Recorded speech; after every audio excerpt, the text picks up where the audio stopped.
went with this diagram because basically it's still 1, 2, 3, 4, 5, 6, 7. 7 dots within this circle. This is a good one now. This book here, I recommend this book. This is on page 425 of Kundalini, Evolution and Enlightenment by Dr. John White, edited by John White. And in here, you learn certain things. Yeah, are those the elements also, the 4 elements? Yes. Up top, yes. All right. Now, are they elements for each chakra, or the elements? That's this. I'm quite sure that if it by being in the head, after you have a uniting or the energy getting to a certain level, it polarizes the 4 elements. So the four elements are produced after a certain illumination of energies. You see what I'm saying? Now, obviously the genitals are the raw. I talked about this on the automaton aspect, so I pretty much answered the question. This is the root chakra, which is desire, raw lust. It can be greed. It can be things on how you feel, but you can't really direct it and stuff until you start going up to each level. Then you become more in charge of the forces that is down in the root chakra.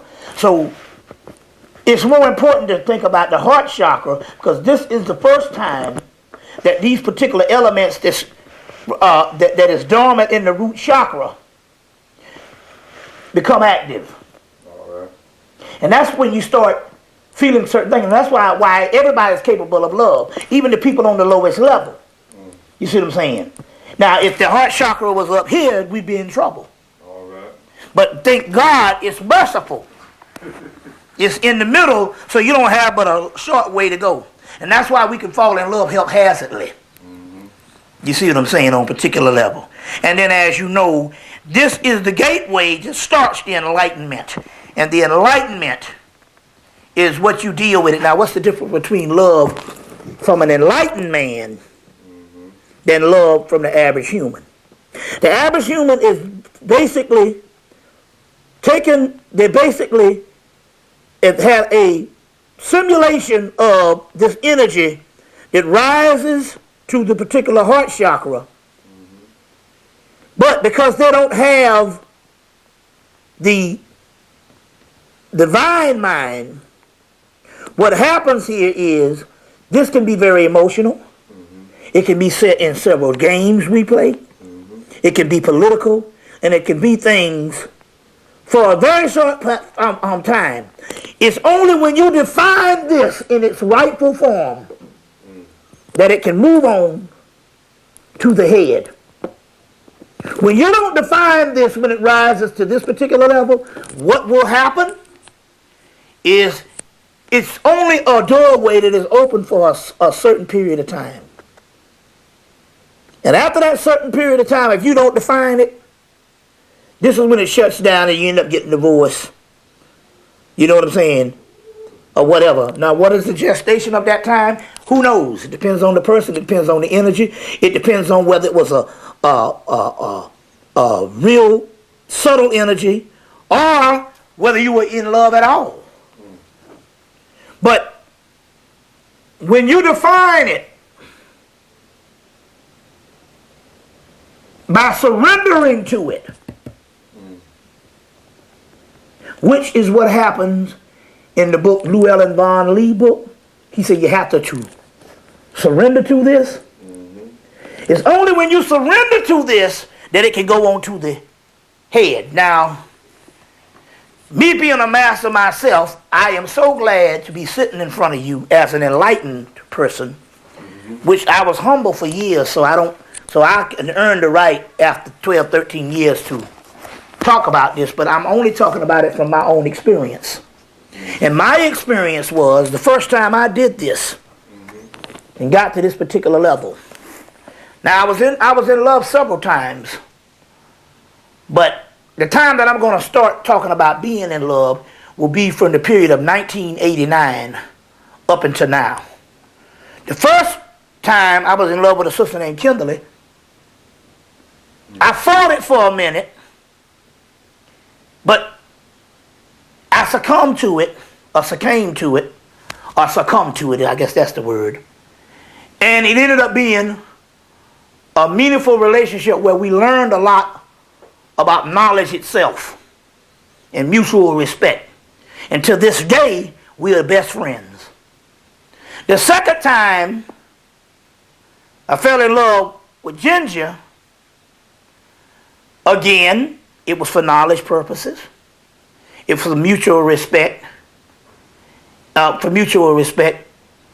But because I was repeating it from the second time, I would often say, well, to love a person is not never having to say you love them. This is the way I was feeling, but in so many words, I was comfortable with her. But after she left, and the third time this thing hits, you see, I knew that it had to be something more than just being comfortable. I knew at this particular time I had to deal with my situation because I was an enlightened man, and I had to get from a certain level to go on. I said, now what is this I'm feeling? What is this I'm feeling at this particular time in my enlightenment, and what am I going to do about it? But what I did about it that time was, in order to get from here to here, I neutralized it in the particular aspect is I didn't play no games.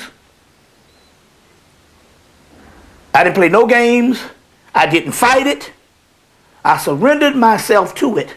And as a result, it went here. But it was only a doorway and an opening for the heart chakra to go above the normal aspect of love. So after the energy petered out, or what they call a karma, burning up, because this fire comes up and it burns it up after a while, I went to another level, and I was able to take that love and give it to who I wanted to give it to. And after that, I went through 11 sisters, and I could give them a portion of the love. It is only now, because having gone through this heart chakra, this thing this bust me in the head recently, within the last 2 weeks, is on a whole nother level. It's even higher than the one that ended up when I went past the heart chakra. Now this one, what's the difference between the one where you went past the heart chakra before? That one, it was only for me to recognize that what I was actually feeling was not necessarily the person that was actually the catalyst, but it was actually my own soul that I was feeling. So this was energy that was for me to recognize my own soul. It was my own soul waking up, like this eye opening within the heart. You get it? Got it. And on that note, we'll take a small break, and we'll be right back. You got to change tape? How many hours was that already? You on, bro. I'm here? You here. All right. So, the last time I was in love was recently. It was to get to know my own soul. That's why it's your heart chakra. And it was to get to know my own soul. And the energy down here wax and wanes. So there's windows of opportunities. So, and we're talking about high advanced cosmic love. So I was getting to know my own soul, and I recognized that. And how did I do it? By annihilating myself. Well, how do you annihilate yourself? You annihilate yourself, as I see, by identifying with the heart chakra other than identifying with the situation